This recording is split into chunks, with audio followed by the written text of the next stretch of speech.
नमस्कार, आप देख रहे हैं इंडिया टाउन न्यूज और मैं हूं आपके साथ मर्सी।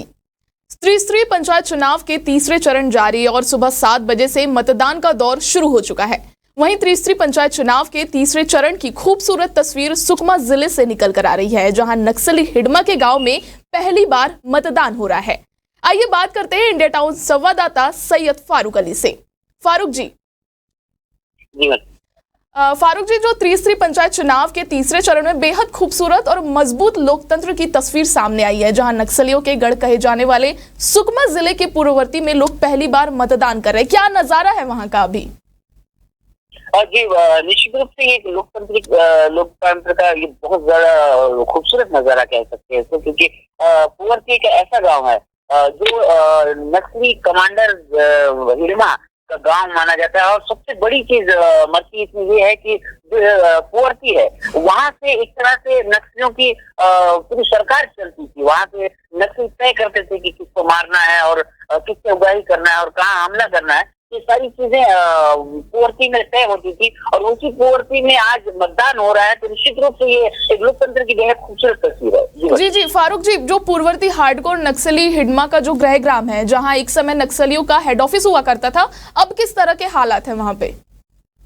देखिए, वहाँ पे जो सुकमा एसपी है किरण चौहान, उनके लगातार प्रयासों के बाद वहाँ पे कैंप खुला, जो बेहद मुश्किल हालातों में वो कैंप खुला था। उसके बाद से जब कैंप खुला है, लगातार फोर्स की मूवमेंट वहाँ पे बढ़ गई। उसके बाद जो लोग हैं वहाँ, वो उनका विश्वास बढ़ा है सुरक्षा बलों के प्रति, और जो हालात में वहाँ के लोग रह रहे थे उससे अभी क्योंकि फोर्स का एक सहारा हो गया, उन्हें अभी विश्वास हो चला कि अब विकास होगा।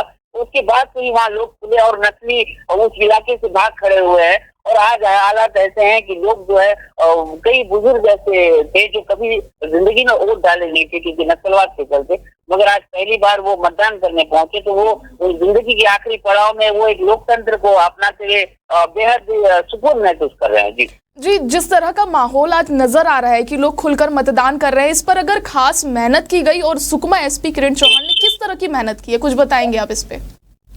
जी, मैं आपको बताना चाहूंगा, जब कैंप डालने में काफी मुश्किलों का सामना करना पड़ता है, क्योंकि जब कैंप डलता है तो वो इलाका पूरी तरह से जो नक्सलियों के कब्जे में रहा हुआ इलाका को वहाँ पे कैंप डालना एक बड़ी चुनौती इसलिए रही क्योंकि वो हिडमा का गाँव था। और वहाँ पे पूर्ववर्ती खास तौर पे स्पेशल इसलिए क्योंकि पूर्ववर्ती में लगातार नक्सलियों की जहाँ एक तरह से राजधानी की तरह कार्य चलता था, और वहाँ से तय होता था कि किसको मारना है और किससे उगाही करना है या कहाँ पे हमला करना है। और पूरी तरह से वहाँ एक वार जोन बना हुआ था नक्सलियों का, तो और नक्सलियों ने वहाँ पे खेती भी डाल रखी थी। तो इस तरह पूरी तरह से जो पूर्ववर्ती इलाका है वो नक्सलियों के कब्जे में था। उस इलाके में कैंप डालना एक बेहद चुनौतीपूर्ण था, और जिस तरह से कैंप डला है उसके बाद निश्चित रूप से वहाँ पे बेहद तेजी से वहाँ विकास पहुंचा है। सरकार की सारी योजनाएं वहाँ पे लगातार पहुंच रही है, तो लोगों का जो विश्वास है तो सरकार के प्रति और लोकतंत्र के प्रति जो है बड़ा है। जी, जिस तरह का कहा जा रहा है कि छत्तीसगढ़ में 2026 में नक्सलवाद को पूरी तरह से खत्म किया जाए,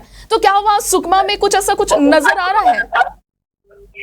निश्चित रूप से ये नजारा देखने को मिल सकता है, क्योंकि पहली बार ऐसा हुआ है मतलब कि पंचायत जो त्रिस्तरीय चुनाव है, कि पहली बार ऐसा हुआ कि नक्सलियों ने कहीं विरोध नहीं किया। इसका सबसे बड़ा कारण ये था कि पूरी अंदरूनी इलाकों में कैंप जो स्थापना हुई है, और कैंप के निर्माण के साथ साथ जिस तरह से विकास पहुंच रहा है, तो नक्सली उस इलाके से भाग खड़े और लगातार भाजपा सरकार आने के बाद से 1 वर्ष में आपने देखिएगा कि लगातार इनकाउंटर बढ़े हुए हैं और नक्सलियों को जो है वो काफी नुकसान हुआ है, और वो इलाका पूरी तरह से नक्सलियों से जो है खाली होता जा रहा है। तो निश्चित रूप से जो दावा है 2026 तक नक्सलवाद समाप्त करने का, वो नजर आ रहा है। जी, बहुत बहुत शुक्रिया फारूक जी हमसे जुड़ने के लिए। ये थे सैयद फारूक अली, जिन्होंने सुकमा के तीसरे चरण में नक्सली इलाके के महत्वपूर्ण जानकारी दी। आपको बता दें कि छत्तीसगढ़ में त्रिस्तरीय पंचायत चुनाव तीसरे चरण के मतदान जारी है, और इंडिया टाउन न्यूज लगातार आपको इस आखिरी त्रिस्तरीय पंचायत चुनाव की अपडेट देते रहेगा दिन भर। अब वक्त हो चला है एक छोटे से ब्रेक का, बने रहिए इंडिया टाउन न्यूज के साथ। आप देख रहे हैं इंडिया टाउन न्यूज, भारत की बात।